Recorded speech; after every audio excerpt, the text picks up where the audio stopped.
In the age of the samurai, when honor was a man's only companion, there lived a warrior whose fate was unlike any other. His name, lost to time. His story, whispered in fragments. They say he walked into the forest one night, chasing shadows, and when he returned, the world he knew had already died 100 years ago. What happened to him in that week of darkness is a tale that will freeze your blood. The young samurai had always felt restless. Though he was skilled with the blade and feared on the battlefield, something gnawed at him, an emptiness he could not name. That night, under a swollen red moon, he ventured into the woods. The crickets stopped chirping. Even the frogs grew silent. He followed a sound, not quite a human voice, not quite an animal's cry. It echoed like a whisper dragged across broken glass. He reached a clearing where a strange stone stood. It pulsed with dim light, like a heartbeat. The samurai stepped closer. His sword hand twitched, but his honor forbade him from turning back. When his fingers brushed the stone, the world collapsed. The ground yawned beneath him, dragging him into a spiral of red mist and screaming silence. When he awoke, he was still in a forest, but it was wrong. The trees bent at impossible angles, as if bowing to something unseen. The air stank of iron and rotting meat.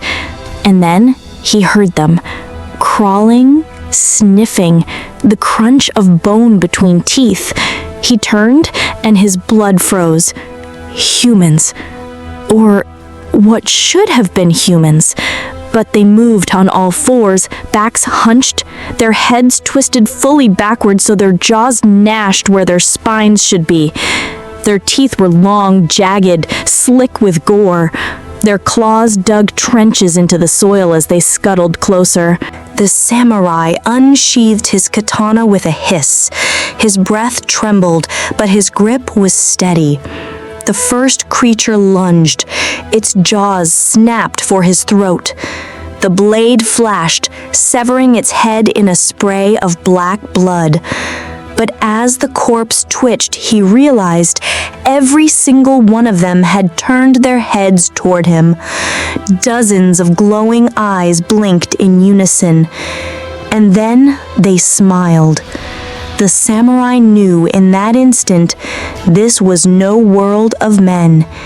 He had fallen into a dimension of predators, and he was their prey. The samurai had stepped into a nightmare that obeyed no law of heaven or earth. Here, the sky bled, the air burned his lungs, and the ground pulsed like diseased flesh. For 7 days, he fought, starved, and bled. For 7 days, he clung to his humanity, while the things that wore human faces hunted him for sport. The creatures swarmed him that first night. They moved like spiders, their backward heads snapping as they circled. The samurai cut them down, blades singing, black blood hissing on the ground. But each one he killed was replaced by 2 more. When he stumbled upon a hollow tree, he crawled inside, smearing himself with dirt and blood to mask his scent.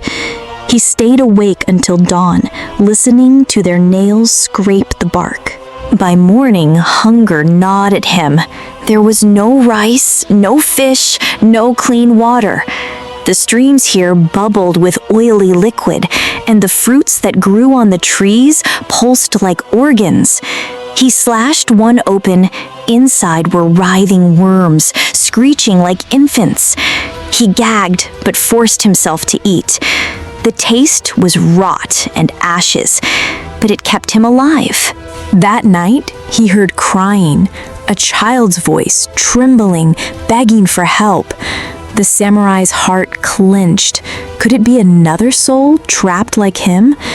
He followed the sound and found a small girl, barefoot, her face hidden by long black hair. "Help me," she whispered. The samurai lowered his sword. But then the girl bent backward, her head twisting 180 degrees until her mouth split wide, filled with rows of jagged teeth. She lunged. The samurai's blade pierced her throat before her jaws closed on his face. As her body fell, the forest erupted with laughter. It wasn't hers. It came from the trees. The forest itself was mocking him. Sleep eluded him, his mind frayed. He saw shadows where none stood, heard voices whispering his name. Sometimes he swore he saw his ancestors in the mist, beckoning him to join them. When the creatures appeared, he killed without hesitation, his blade moving faster, sharper, more desperate. But every strike left him emptier. Every corpse made him wonder, was he becoming one of them? By now, the creatures no longer attacked in chaos. They hunted him deliberately. They drove him into dead ends, herded him like cattle, forcing him to waste strength.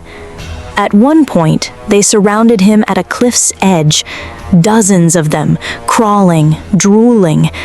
The samurai roared, raising his sword, and leapt into the abyss.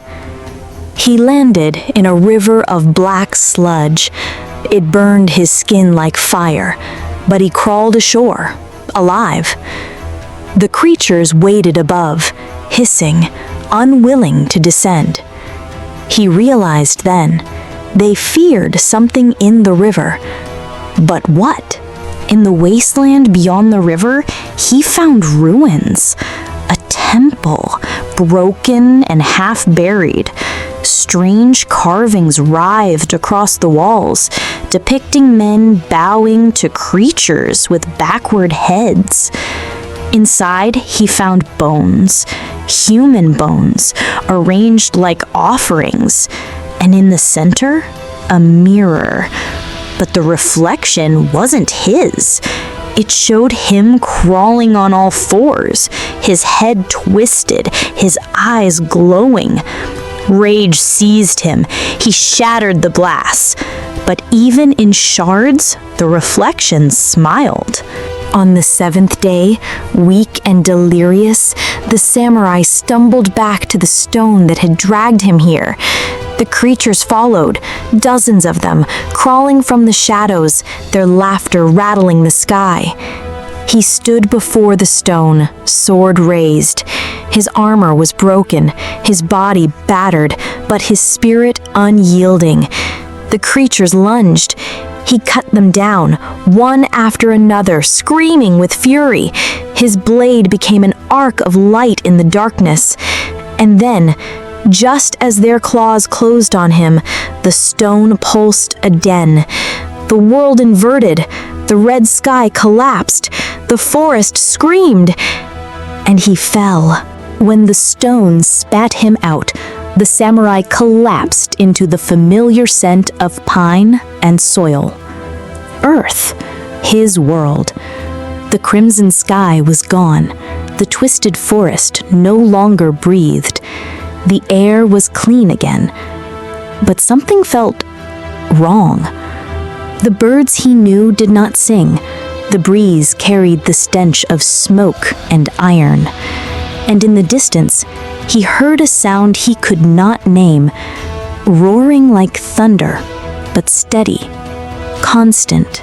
He staggered forward, muscles trembling, every step heavier than the last. After days without proper food or water, he barely had strength to walk. Yet he pushed on, determined to see his home once more. The forest thinned, and then he saw it. A road, long, straight, smooth as stone, but black as coal. He froze. The samurai had never seen such a thing.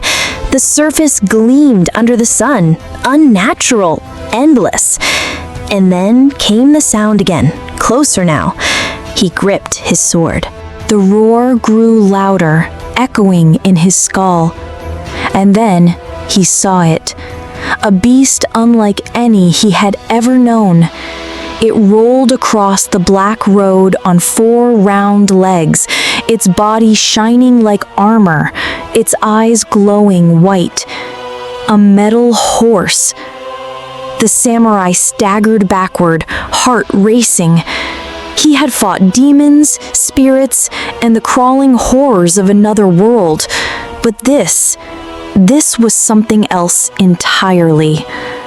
Another beast followed, then another, a stampede of steel and fire rushing past him in both directions. Their speed shook the ground, their breath reeked of smoke, their eyes blinded him.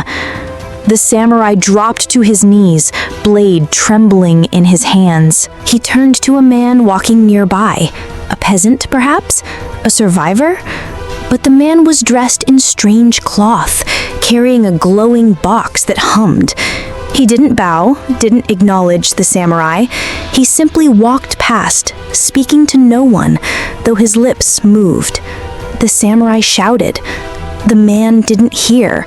The world had no place for him anymore. That was when he realized the truth.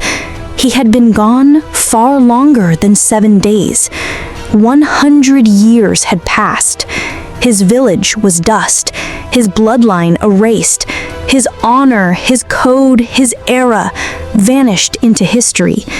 He had fought through hell itself to return, but the world he returned to was a new kind of hell. The samurai dropped his blade. His body shook as his eyes widened, pupils dilating like a cornered animal. Everywhere he looked, machines moved, lights flashed, towers of glass clawed at the sky. And for the first time in his life, he felt powerless. Not because of demons, not because of monsters, but because humanity itself had become something he could no longer understand.